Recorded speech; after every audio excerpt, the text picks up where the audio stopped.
राजस्थान की सुनहरी रेत के टीलों के बीच बीकानेर जिले के शांत कस्बे देशनोक में एक ऐसा मंदिर विराजमान है जो अपनी अनोखी पहचान के लिए विश्व भर में जाना जाता है। करणी माता मंदिर। यह सिर्फ एक पूजा स्थल नहीं बल्कि एक जीवंत किंवदंती है, एक ऐसा रहस्य है जो आस्था और आश्चर्य के धागों से बुना गया है। इसे चूहों वाला मंदिर के नाम से भी जाना जाता है और इसकी दीवारों के भीतर एक ऐसी कहानी सदियों से गूंज रही है जो मृत्यु और पुनर्जन्म के चक्र को एक अद्भुत मोड़ देती है। अतीत के गर्भ से जन्मी मां करणी। बात आज से लगभग 600 वर्ष पहले की है, जब विक्रम संवत 1444 ईस्वी सन 1387 में जोधपुर के पास सुआप नामक एक छोटे से गांव में मेहाजी किनिया के घर एक दिव्य बालिका ने जन्म लिया। उनका नाम रखा गया रिडूबाई। वे चारण समाज से थीं, एक ऐसा समुदाय जो अपनी वीरता, सत्यनिष्ठा और दैवीय कृपा के लिए जाना जाता था। बचपन से ही रिडूबाई में असाधारण प्रतिभा और आध्यात्मिक तेज झलकने लगा था। उनकी वाणी में ओज था और उनके कार्यों में करुणा। लोग उन्हें देवी स्वरूप मानने लगे थे। समय बीतता गया और रिडूबाई विवाह बंधन में बंध गईं, लेकिन सांसारिक जीवन उन्हें अधिक समय तक बांध नहीं सका।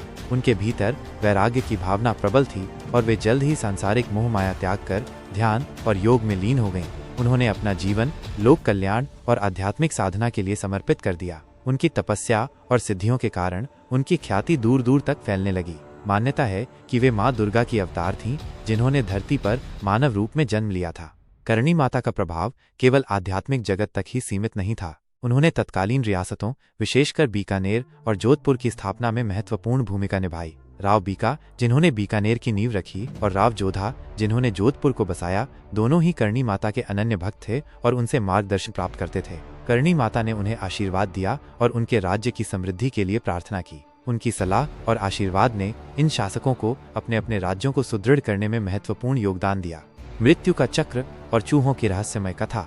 करणी माता मंदिर की सबसे अद्भुत और रहस्यमय कहानी यहाँ रहने वाले हजारों चूहों से जुड़ी है। इन चूहों को काबा कहा जाता है और उन्हें मंदिर में परम पवित्र माना जाता है। इनकी उपस्थिति और इनसे जुड़ी मान्यताएं इस मंदिर को दुनिया भर में अद्वितीय बनाती हैं। इस कथा के मूल में एक मार्मिक घटना है जो करणी माता की असीम शक्ति और उनके भक्तों के प्रति अटूट प्रेम को दर्शाती है। कहा जाता है कि एक बार करणी माता का एक प्रियजन, कुछ कथाओं के अनुसार उनका पुत्र या भतीजा लगदान, पानी पीते समय एक कुएं में गिर गया और उसकी मृत्यु हो गई। इस दुखद घटना से करणी माता का हृदय विदीर्ण हो गया। अपनी दिव्य शक्ति से उन्होंने जाना कि लखदान की आत्मा यमलोक चली गई है। वे तुरंत यमराज के पास पहुंची और उनसे लखदान को पुनर्जीवित करने की प्रार्थना की। यमराज ने करणी माता की प्रार्थना सुनकर असमर्थता जताई। उन्होंने कहा कि मृत्यु के नियम अटल हैं और लखदान अब एक नए जीवन चक्र में प्रवेश कर चुका है। लेकिन करणी माता अपने भक्त के वियोग को सहन नहीं कर पा रही थी। उनकी करुणा और दृढ़ संकल्प के आगे यमराज को झुकना पड़ा। करणी माता ने तब एक अद्भुत घोषणा की। उन्होंने कहा कि उनके परिवार का कोई भी सदस्य मृत्यु के बाद मनुष्य के रूप में जन्म लेने के बजाय चूहे के रूप में इसी मंदिर में जन्म लेगा, और जब वे चूहों का जीवन पूरा कर लेंगे तो वे पुनः मानव रूप में उनके ही परिवार में जन्म लेंगे। इस प्रकार मृत्यु और पुनर्जन्म का यह चक्र हमेशा मंदिर के भीतर ही चलता रहेगा। लखदान की आत्मा भी एक चूहे के रूप में मंदिर में लौट आई और उसे इन सभी चूहों का सरदार माना जाता है। इसी मान्यता के चलते आज देशनोक के इस मंदिर में हजारों काले चूहे निर्भय होकर घूमते हैं। भक्त उन्हें काबा कहकर संबोधित करते हैं और उन्हें बड़े सम्मान और श्रद्धा के साथ पूजते हैं। मंदिर के गर्भगृह से लेकर प्रांगण और रसोई तक हर जगह चूहों का साम्राज्य है।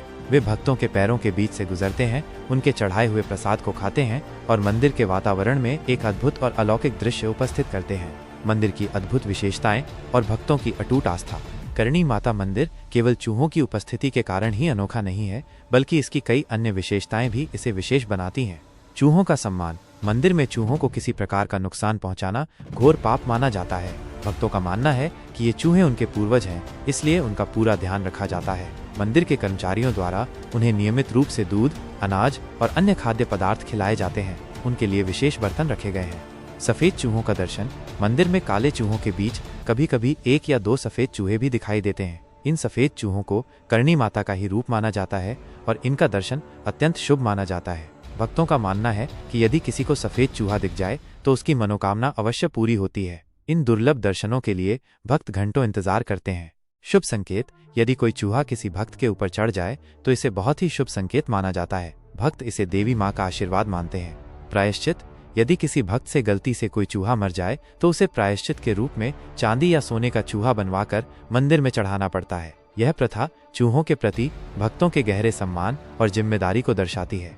नवरात्रि मेला हर साल चैत्र, मार्च, अप्रैल और अश्विन, सितंबर, अक्टूबर माह की नवरात्रियों में करणी माता मंदिर में भव्य मेला लगता है। इस मेले में लाखों श्रद्धालु दूर दूर से आते हैं और मां करणी के दर्शन कर अपनी मनोकामनाएं मांगते हैं। मेले के दौरान मंदिर और आसपास का क्षेत्र भक्तिमय वातावरण से परिपूर्ण हो जाता है। स्थापत्य कला। मंदिर का वर्तमान स्वरूप बीकानेर के महाराजा गंगा सिंह ने 20वीं सदी की शुरुआत में करवाया था। मंदिर की वास्तुकला राजस्थानी शैली का उत्कृष्ट उदाहरण है। इसमें संगमरमर की शानदार नक्काशी, चांदी के भव्य द्वार और सुनहरे गुंबद हैं, जो इसकी सुंदरता और दिव्यता को बढ़ाते हैं। मंदिर के विभिन्न हिस्सों में देवी देवताओं और पौराणिक कथाओं से संबंधित सुंदर चित्र और मूर्तियां उकेरी गई हैं। आस्था और रहस्य का अद्भुत संगम। करणी माता मंदिर सिर्फ एक धार्मिक स्थल ही नहीं, बल्कि आस्था और रहस्य का एक अद्भुत संगम भी है। इतने सारे चूहों के एक साथ रहने के बावजूद मंदिर परिसर में कभी भी किसी प्रकार की बीमारी या गंदगी नहीं फैलती। यह एक ऐसा रहस्य है जो वैज्ञानिकों को भी आश्चर्यचकित करता है। भक्त इसे मां करणी की कृपा मानते हैं। चूहे मंदिर में आने वाले भक्तों के साथ बड़े ही सहज भाव से रहते हैं। वे उनके आसपास घूमते हैं, उनके चढ़ाए हुए प्रसाद को खाते हैं, लेकिन कभी किसी को नुकसान नहीं पहुंचाते। यह अद्भुत सह अस्तित्व मनुष्य और प्रकृति के बीच एक अनोखा संबंध स्थापित करता है। करणी माता मंदिर उन स्थानों में से एक है जो तर्क और विज्ञान से परे है। यह पूर्णतः आस्था और श्रद्धा का विषय है। यहाँ आने वाले हर भक्त को एक अलौकिक शांति और शक्ति का अनुभव होता है। यह मंदिर न केवल राजस्थान की धार्मिक विरासत का एक महत्वपूर्ण हिस्सा है, बल्कि यह मानवीय आस्था और देवीय शक्ति के अटूट बंधन का भी जीवंत प्रमाण है। देशनोक का ये चूहों वाला मंदिर एक ऐसी कहानी कहता है जो मृत्यु पर जीवन की विजय, करुणा की शक्ति और अटूट भक्ति के महत्व को दर्शाती है। यह एक ऐसा स्थान है जहां रहस्य और चमत्कार हर पल महसूस किए जा सकते हैं और जहां मां करणी आज भी अपने भक्तों पर अपनी कृपा दृष्टि बनाए हुए हैं।